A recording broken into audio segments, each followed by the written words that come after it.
उस शाम हमारे बीच किसी युद्ध का रिश्ता नहीं था। मैंने उसे पुकार दिया, आओ भीतर चले आओ बेधड़क, अपनी बंदूक और असलहे वहीं बाहर रख दो, आस पड़ोस के बच्चे खेलेंगे उससे, यह बंदूकों के भविष्य के लिए अच्छा होगा।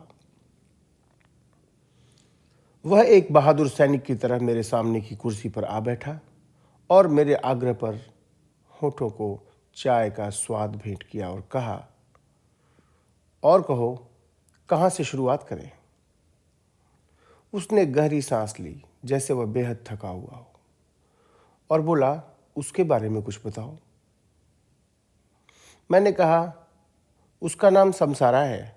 उसकी बातें मजबूत इरादों से भरी होती हैं। उसकी आंखों में महान करुणा का अथाह जल छलकता रहता है। जब भी मैं उसे देखता हूं मुझे अपने पेशे से घृणा होने लगती है। वह जिंदगी के हर लम्हे में इतनी मुलायम होती है कि जब भी धूप भरे छत पर वह निकल जाती है नंगे पांव तो सूरज को गुदगुदी होने लगती है और धूप खिलखिलाने लगती है। वह दुनिया की सबसे खूबसूरत पत्नियों में से एक है। फिर मैंने उससे पूछा कि मैं तो विकल्पहीनता की राह चलते हुए यहां पहुंचा, लेकिन तुम सैनिक कैसे बने?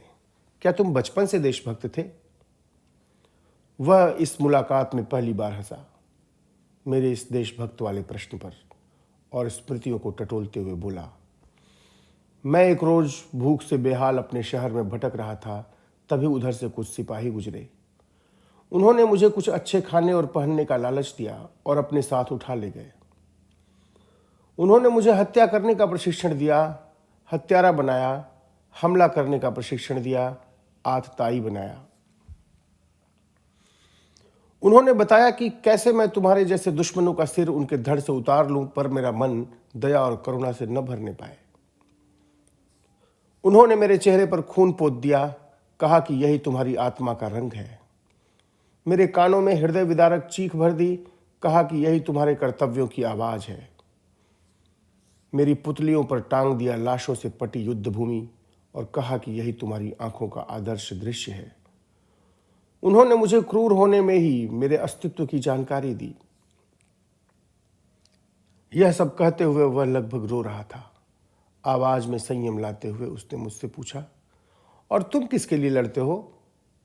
मैं इस प्रश्न के लिए तैयार नहीं था, लेकिन खुद को स्थिर और मजबूत करते हुए कहा, हम दोनों अपने अपने राजा की हवस के लिए लड़ते हैं। हम लड़ते हैं क्योंकि हमें लड़ना ही सिखाया गया है। हम लड़ते हैं कि लड़ना हमारा रोजगार है। वह हल्की हंसी मुस्कुराते हुए मेरी बात को पूरा किया। दुनिया का हर सैनिक इसीलिए लड़ता है मेरे भाई। वह चाय के लिए शुक्रिया कहते हुए उठा और दरवाजे का रुख किया। उसे अपने बंदूक का ख्याल न रहा, या शायद वह जानबूझकर वहीं छोड़ गया, बच्चों के खिलौने के लिए, बंदूक के भविष्य के लिए। वह आखिरी बार मुड़कर देखा, तब मैंने कहा, मैं तुम्हें कल युद्ध में मार दूंगा। वह मुस्कुराया और जवाब दिया, यही तो हमें सिखाया गया है।